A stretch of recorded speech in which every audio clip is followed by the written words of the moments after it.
दोस्तों, मैं अनिल जोधपुर से आज आपको कहानी सुनाऊंगा भूतिया ढाबे वाली चुड़ैल।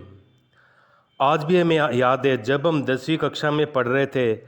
तब हमारे टीचरों ने हम लोगों को पिकनिक पर पावागढ़ ले जाने की बात की। हमारे साथ स्कूल की सारी लड़कियां और टीचर भी साथ में गई थी। करीब 30 बसें थी जिसमें हम लोग सबसे पीछे वाली बस में बैठे थे। उसमें हम लोग हंसते गाते मस्ती करते हुए पिकनिक पर जा रहे थे। तभी हमारी बस का टायर फट गया और गाड़ी जंगल में खड़ी हो गई। रात में करीब 1:30 बज रहे थे।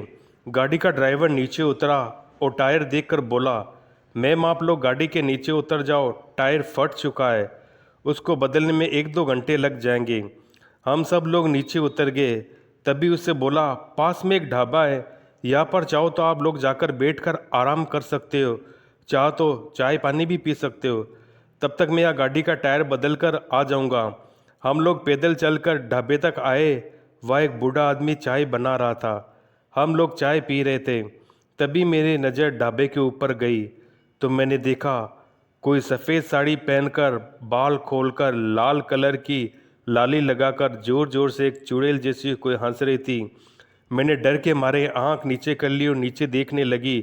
तभी किसी के चिल्लाने की आवाज़ आई। बूढ़ा आदमी हम लोगों को बोला, आप लोग यहीं पर बैठो, मैं भी देख कर आता हूँ आवाज़ कौन लगा रहा है। इतना कहकर वह जंगल की तरफ दौड़ता हुआ चला गया।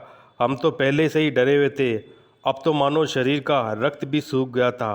उसी समय हमारी एक सहेली को खून की उल्टियाँ होने लगी। उसको छोड़कर हम लोग भाग भी नहीं सकते थे। इतने में टीचर ने बोला, सब लोग आग जलाकर उसके सामने बैठ जाओ, सब लोग एक साथ ही बैठना, याद रहे कोई अकेले कहीं उठकर नहीं जाएगा। हम लोगों के दिमाग को मानो किसी ने हथौड़ों से पीट कर बंद कर दिया हो। हमारा दिमाग काम ही नहीं कर रहा था। मैं अब क्या करूं? ऐसे देखते देखते करीब 3 बज गए। तभी वह बूढ़ा आदमी जंगल से आ गया और बोला कि यहाँ पर जो आवाज़ आप लोगों ने सुनी थी वह भूल जाना, वरना आप लोग पूरी ज़िंदगी रोते रहेंगे। इतने में ड्राइवर भी आ गया और हम लोग दौड़कर बस में बैठ गए और अपने मन में माँ मृत्युंजय का जाप करने लगे। टीचर ने बोला कि यहाँ पर कोई बातचीत नहीं करेगा जब तक कि सुबह न हो जाए। हम लोग एक हफ्ते के बाद पिकनिक से लौटकर जब स्कूल में सबसे मिले तो ये घटना सबको बता दी। डरावनी बंगला।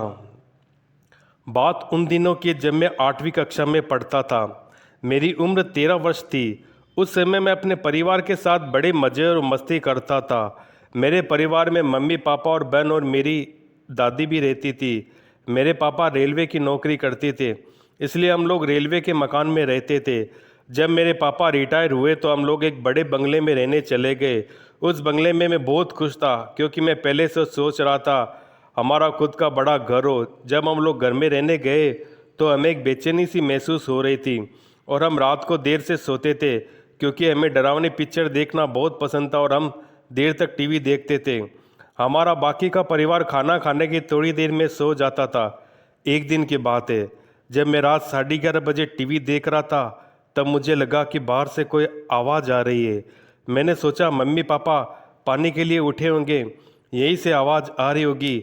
उस समय मैंने ध्यान नहीं दिया, लेकिन थोड़ी देर बाद जब मैंने टीवी बंद कर दी तो मुझे फिर से पायल बजने की आवाज़ सुनाई दे रही थी, जैसे मेरे कोई पास चला आ रहा हो।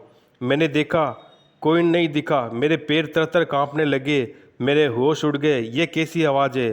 तभी पायल की आवाज़ आनी बंद हो गई। थोड़ी देर बाद आवाज़ फिर से आने लगी तो मेरा दिल ज़ोर ज़ोर से धड़कने लगा, मानो मेरा दिल बाहर ही आ जाएगा। मैंने सोचा मैं ये बात सबको बताता हूँ। जब मैं हिम्मत जुटा के दरवाज़ा खोला तो मुझे वह मेरे पास बजने लगा, लेकिन वहाँ पर कोई नहीं दिखा। मैं किसी तरह मम्मी के कमरे में पहुँचा और सारी बातें मम्मी पापा को बता दी। मेरे पापा मानने को तैयार ही नहीं थे कि मैं सच बोल रहा हूँ, क्योंकि उनको ज़ोर से नींद आ रही थी और वह थोड़ी नींद में भी थे। यहाँ तक कि किसी ने भी मेरी बात पर ध्यान नहीं दिया। तो मैंने सोचा आज रात मम्मी पापा के पास ही सो जाता हूँ। ऐसा करते करते करीब 8 या 9 दिन बीत गए। तभी ये आवाज़ फिर से आने लगी, लेकिन मेरे सिवाय किसी और को सुनाई नहीं दे रही थी। अब तो ये आवाज़ जब चाहे तब आने लगी, लेकिन मेरे साथ कुछ गलत नहीं हुआ और मेरे पापा ने ये बंगला ही बदल दिया और हम लोग फ्लैट में रहने चले गए। हमारे बाद उस बंगले में हमारे जान पहचान वाले लोग रहने आ गए। उनका छोटा बेटा हमारा बड़ा अच्छा मित्र था। एक बार वह हमसे मिलने हमारे घर आया, हमसे पूछने लगा कि एक बात मैं तुमसे पूछ रहा हूँ, सच बच बताना, उस घर में कभी तुमने किसी के चलने या फिर पायल बजने की आवाज़ कभी सुनाई दी? तब तो हमें पक्का यकीन हो गया था कि हम उस घर में जो कुछ देखा था, सुना था, वो सब सच था। तब उन लोगों ने हमारी बातों पर यकीन कर लिया कि अब मैं सच बोल रहा हूँ। जो लोग वहाँ पर रह रहे थे उन लोगों ने उस घर में पूजा पाठ कराया तो पता चला कि यहाँ पर 7 औरतों ने एक साथ फांसी लगा ली थी। तब से वहाँ पर कई घटनाएं, भूतिया घटनाएं लोगों को देखने को मिल रही थी।